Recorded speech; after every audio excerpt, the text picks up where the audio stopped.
Hello friends, स्वागत है आपका higherphysio.com पर। मैं हूं डॉक्टर ललिता, आपकी फिजियोथेरेपिस्ट। आज हम चर्चा करेंगे स्ट्रोक के ट्रीटमेंट के बारे में। अगर किसी ने अगर कोई जानना चाहता है कि स्ट्रोक क्या है तो मेरी पिछली वीडियो देखिए। अगर नहीं देखी है तो पहले उस पर विज़िट कीजिए, आपको डिस्क्रिप्शन में लिंक मिल जाएगा और वहाँ पर जाके आपको पता चल जाएगा कि स्ट्रोक क्या है और उसके क्या टाइप्स हैं। तो चलिए अभी हम आगे बढ़ते हैं। अभी मैं बताना चाह रही हूँ कि स्ट्रोक के मोस्टली रिकवरी क्यों नहीं होती है। मतलब जैसे हम पेशेंट्स देखते हैं उनमें मोस्टली बहुत अच्छी रिकवरी हो जाती है। 100% तो मैं नहीं बोलूँगी कि वो पहले जैसे ही हो जाता है, पर आप कह सकते हो कि 98 to 99% उसमें रिकवरी हो जाती है। आज हम बात करेंगे उन गलतियों के बारे में कि जिससे कि आपके पेशेंट की रिकवरी क्यों नहीं होती है अच्छे से। तो जिसने मेरे चैनल को सब्सक्राइब नहीं किया है वो सब्सक्राइब कर दो। जो भी यहाँ पर नया है बेल नोटिफिकेशन को ऑन कर दो ताकि आपको मेरी हर वीडियो की नोटिफिकेशन मिलती रहे। और अभी हम बात कर रहे हैं गलतियों के बारे में। तो हम बात करते हैं स्ट्रोक के पेशेंट्स के बारे में। तो आपका जो ट्रीटमेंट है वो डायरेक्टली हॉस्पिटल से स्टार्ट हो जाता है। मतलब जब डे 1 में जिस पेशेंट को स्ट्रोक हो चुका है वो जब हॉस्पिटल में होता है उसी वक्त से आपको ध्यान रखना है, क्योंकि अगर आप जब से ध्यान रखोगे तो आपकी रिकवरी बहुत अच्छी होगी पेशेंट की। हम अब अगर देखते हैं कि पेशेंट जो स्ट्रोक वाला है उसमें होता क्या है, उनकी half side of the body paralysed हो जाती है। मतलब उनकी नेक, फेस, आर्म और लेग काम करना बंद कर देती हैं। उनमें उनको बिल्कुल भी फीलिंग नहीं होती है, मतलब कोई सेंसेशंस ही नहीं होती हैं कि उनमें कि वो चीज़ है कि नहीं है। जैसे ऐसे होने लग जाता है कि ब्रेन आपकी हाफ साइड को निगलेक्ट करने लग जाता है, उसे हम बोलते हैं यूनिलैटरल निगलेक्ट। अभी अगर आप देखोगे कि जो स्ट्रोक के पेशेंट्स हैं उनमें स्पास्टिसिटी बहुत ज़्यादा होती है।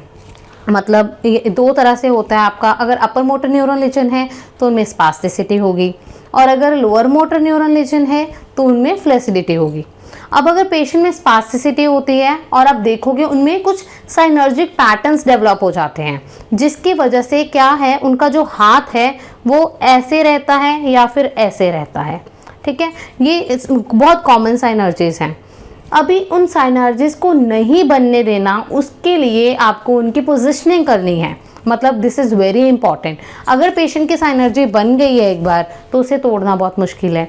आप पहले उसी पे वर्क करते रहोगे। तो स्टार्टिंग में ही ध्यान रखो ना कि ये साइनर्जी बने ही ना। अगर आप इस साइनर्जी को नहीं बनने देना चाहते तो हमें पेशेंट के पोजिशनिंग पे ध्यान देना पड़ेगा। तो अभी हम पहले बात करते हैं यूनिलैटरल निगलेक्ट की। अभी जैसे हम बात करें कि जैसे कोई पेशेंट है वो हॉस्पिटल में है, ठीक है, आपको ध्यान रखना है कि जो पेशेंट की अफेक्टेड साइड है, फॉर एग्जांपल उसकी राइट साइड अफेक्टेड है, ठीक है, तो जो उसकी अफेक्टेड साइड है चाहे वो काम नहीं कर रही है पर आपको उसकी तरफ उसकी कुछ ज़रूरत वाली चीज़ें रखनी हैं। जैसे कि आपको उसका पानी का जग, ठीक है, या फिर अगर जो पेशेंट वार्ड में शिफ्ट हो गया है उसकी जो टीवी स्क्रीन है वो भी आपकी इसी साइड पे होनी चाहिए। या फिर जब पेशेंट लेटा हुआ है तो आपका दरवाज़ा भी इसी साइड पे होना चाहिए ताकि जो भी आए पेशेंट की नज़र पहले इधर से ही ऊपर को जाए। इन सब का फ़ायदा क्या है कि जब भी चाहे वो ये चीज़ यूज़ नहीं कर पा रहा है बट जब भी वो इधर से पानी का जग देखने के लिए या पानी का गिलास अपने चाहे लेफ्ट हैंड से उठाने के लिए उठेगा तो क्या होगा, या फिर कोई आ रहा है उसकी तरफ देखेगा तो ये जो विजुअल रिफ्लेक्सेस हैं उसके ब्रेन में जाएंगे। ये जो विजुअल इनपुट है उसके ब्रेन में जाएगी और जो ब्रेन को मतलब सिग्नल्स मिलेंगे इधर वाली साइड से जो आपकी अफेक्टेड साइड है, तो उसमें उसको जब ब्रेन आपको रिस्पॉन्ड करता है तो आपकी करंट आप एक तरह से लगाओ इस साइड में करंट या आपका जो करंट फ्लो होना स्टार्ट हो जाएगा, तो उससे आपके मूवमेंट्स ईजी हो जाएंगे। एक चीज़ और ध्यान रखिए, जब भी आपको पेशेंट हॉस्पिटल में कोई भी रिश्तेदार पे मिलने आता है या कोई बात करता है तो आपको ध्यान रखना है कि वो भी उसकी अफेक्टेड साइड में ही बैठे, ताकि फिर से वही कॉन्सेप्ट कि आपके विजुअल इनपुट्स जाएं, वो इधर को बात करेगा तो इधर को ही थोड़ा झुकेगा, तो आपकी ये सभी चीज़ें उसके ब्रेन में जाएं और वैसे रिस्पॉन्ड करें। अगर इधर को झुकेगा तो इस साइड पे वेट भी डलेगा ना, तो उसकी वेट बेयरिंग भी हो रही है इस साइड। अभी हम दूसरी बात करें पोजिशनिंग की। It is very important. अभी मैंने जैसे आपको बताया कि आपको पेशेंट के साइनर्जिस नहीं बनने देनी है। साइनर्जिस क्या होता है? साइनर्जिस होते हैं रॉन्ग पैटर्न्स जो आपके स्ट्रोक में बन जाते हैं। अभी जो मैंने बताया आपको, या तो पेशेंट ऐसे रहेगा उसका हाथ, या फिर उसका हाथ ऐसे रहता है। तो अगर आपकी ये एक बार साइनर्जिस बन जाती हैं, इसको पता ही होगा कि इसको ब्रेक करना बहुत मुश्किल होता है। ठीक है, फिर वो पेशेंट का जब आप ट्रीटमेंट करते हो उसके बाद भी उसका हाथ ऐसे ही रहता है। ठीक है, ये चीज़ें अवॉइड करने के लिए आपको शुरू से ही ध्यान रखना पड़ेगा। और आप ये भी चीज़ का ध्यान रखेंगे कि जब भी आपका पेशेंट चलता है, अगर उसमें साइनर्जी डेवलप हो गई है तो वो हमेशा सर्कमफ्लेक्सरी गेट चल के ही चलेगा। मतलब अपना पैर जब चलाएगा तो ऐसे घुमाकर आगे लाएगा, उसको हम बोलते हैं सर्कमडक्टरी गेट। वो भी इसी वजह से होता है। तो अभी मैं आपको बताती हूँ, जब भी आप का पेशेंट हॉस्पिटल में है, जो स्ट्रोक पेशेंट है, उसको उसकी पोजीशनिंग की तरफ आपने बहुत ध्यान देना है। जैसे फॉर एग्जांपल आपको हमेशा उसकी बाजू सीधी रखनी है। ठीक है, और आप इसके पिलो का सपोर्ट ले सकते हो, या फिर जैसे पेशेंट आपका लेटा हुआ है, ठीक है, उसको आप अनअफेक्टेड साइड पे लेटा रहे हो। फॉर एग्जाम्पल अभी मैंने बोला राइट साइड अफेक्टेड है, तो अगर आप लेफ्ट साइड पे उसको लेटा रहे हो तो आपने जो उसके बाजू है, आप इस पिक्चर में भी देख सकते हैं, ये जो इसकी बाजू है उसको आपको मतलब ऐसे ऊपर से सीधा रखना है, ऐसे उसको मोड़ नहीं देना है। जब वो ऐसे सीधी रहेगी, ऐसे जब सीधी रहेगी उसकी बाजू, तो उसके नीचे आपने पिलो लगा देने हैं। और ध्यान में रखना कि ये जो पेशेंट है उसकी सिर्फ एल्बो नहीं बेंड रहती है, उसकी जो ये रिस्ट है और फिंगर्स हैं वो भी ऐसे हो जाती हैं। तो आपको रिस्ट पैसिवली एक्सटेंड करके और फिंगर्स को एक्सटेंड करके वहाँ पर भी कोई ऑब्जेक्ट प्लेस कर देना है ताकि उसका हैंड सीधा रहे। ठीक है, ये बहुत ज़रूरी है। और उसकी लेग भी ऐसे ही, लेग में भी पिलो होना चाहिए, और जो उसका फुट ड्रॉप नहीं होना चाहिए, मतलब जो पाँव है वो ऐसे गिरना नहीं चाहिए, उसको सपोर्ट करना है। ठीक है, ये सब चीज़ें बहुत ज़रूरी हैं, उसकी पोजीशनिंग, ताकि उसमें साइनर्जिस ना बने। ये सभी चीज़ें आती हैं आपकी एनडीटी में। ठीक है, अभी अगर हम आगे बात करें कि डिसलोकेशन की, अब अगर हम बात करते हैं जो स्ट्रोक का पेशेंट है उसमें शोल्डर का डिसलोकेशन होना बहुत ज़्यादा लाजमी है। मतलब कि शोल्डर हमेशा प्रोन होता है डिसलोकेशन के लिए, वो हम खुद करते हैं। कैसे? जब भी आपका जो स्ट्रोक का पेशेंट है, आप उसको हमेशा जब शिफ्टिंग करते हो, आप उसे हमेशा बाजू से उठाते हो। आप सोचो कि उसके बाजू के मसल्स बहुत वीक हैं, स्ट्रोक की वजह से उसके सारे मसल्स वीक हो गए हैं, अभी उसमें कोई सेंसेशंस तो है नहीं। मसल वीकनेस की वजह से उससे हाथ तो उठ नहीं रहा है। आप उसे बार बार जब भी उठाते हो, यहाँ से आर्मपिट से जब भी उसको ऊपर उठाते हो, तो पेशेंट कंप्लेन करने लग जाता है थोड़े दिनों में कि उसके कंधे में दर्द हो रहा है।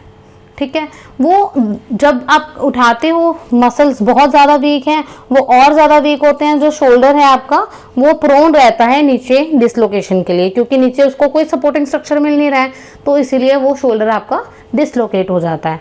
इसमें ध्यान रखना है, शुरू में आप स्प्लिन पहना सकते हो पेशेंट को। हाथ को सीधा करने के लिए भी आप कॉकअप स्प्लिन पहना सकते हो, डिस्क्रिप्शन में दिया है, वहाँ पर जाके आप बाय कर सकते हो। या फिर आप शोल्डर ब्रेस भी पहना सकते हो ताकि आपके पेशेंट का कंधा डिसलोकेट ना हो शुरू में। ठीक है, बाद में जब एक्सरसाइज कराने स्टार्ट करोगे, जैसे जैसे इंप्रूवमेंट आएगी उसको निकालना है। अब हम बात कर रहे थे पोजिशनिंग की, ट्रांसफ़र की। अब पेशेंट को कभी भी आपने कंधे से नहीं पकड़ना है। जब भी आपको शिफ्टिंग करनी है फ्रॉम बेड टू चेयर या फिर फ्रॉम चेयर टू चेयर, तो आप हमेशा पेशेंट को उसके ट्रंक से पकड़ोगे और पाइवट शिफ्टिंग करोगे। पाइवट शिफ्टिंग का मतलब क्या होता है? एकदम से उठाया और बिठा दिया। ठीक है, इसमें चाहे आपसे अगर पेशेंट हैवी है, नहीं उठ पा रहा है, तो आप 2 या 3 बंदों का सपोर्ट ले सकते हो, बट उसको हमेशा स्टेबलाइज करना है फ्रॉम द ट्रंक, ना ही कि फ्रॉम द आर्मपिट्स और द शोल्डर। ठीक है, this is very wrong way, उसकी वजह से पेशेंट खराब हो सकता है। अभी फिजियोथेरेपी इतनी एडवांस्ड हो गई है कि आप अपने जो स्ट्रोक का पेशेंट है उसमें कम्प्लीटली मूवमेंट ला सकते हो, वो पूरा चल फिर सकता है। ठीक है, मेरे पास बहुत पेशेंट्स आए हैं। एक बहुत यंग एज की लड़की थी जो कि स्ट्रोक से पैरालिसिस हो गई, वो उनमें पूरी 99.9% रिकवरी दिखी है। मतलब अभी कोई पहचान नहीं सकता है कि उनको कभी स्ट्रोक हुआ था। ये सब पॉसिबल हुआ फिजियोथेरेपी से विदिन 2 मंथ्स। अभी एक जो पेशेंट आए हैं मेरे पास, वो भी मतलब वो काफ़ी ओल्ड एज पेशेंट हैं, मतलब 60 इयर्स के हैं, उनमें भी स्ट्रोक हुआ है, उनमें काफ़ी इम्प्रूवमेंट आ चुकी है। मतलब आप ये ना सोचो कि अगर आपको स्ट्रोक हुआ है आपकी मूवमेंट नहीं आएगी। अगर आप फिजियोथेरेपी अच्छे से करोगे तो आपकी मूवमेंट कंप्लीटली पॉसिबल है। बट ये ज़रूरी है कि आप सही करेक्ट वे में उसे कर रहे हो कि नहीं, कि आपको सही डायरेक्शन में मूवमेंट करनी है। मतलब जो भी सीक्वेंस ऑफ मूवमेंट है वो सीक्वेंस में ही चलना चाहिए, पहले पोजीशनिंग पे बहुत ज़्यादा ध्यान देना है। तो अगर किसी को भी प्रॉब्लम आ रही है तो वो इन चीज़ों को फॉलो करे, और फिर भी अगर दिक्कत है तो ये व्हाट्सएप नंबर है, इस पे आप अपॉइंटमेंट ले सकते हैं। नवी मुंबई में जो है वो डायरेक्टली मेरे पास क्लिनिक में आ सकते हैं। अदरवाइज़ जो मेरा अगर आप इस पे अपॉइंटमेंट लेकर अपने आसपास के क्षेत्र में भी अपना फिजियोथेरेपिस्ट ढूंढ सकते हैं, क्योंकि हम हर घर घर में भी फिजियोथेरेपिस्ट को प्रोवाइड करते हैं। Thank you so much.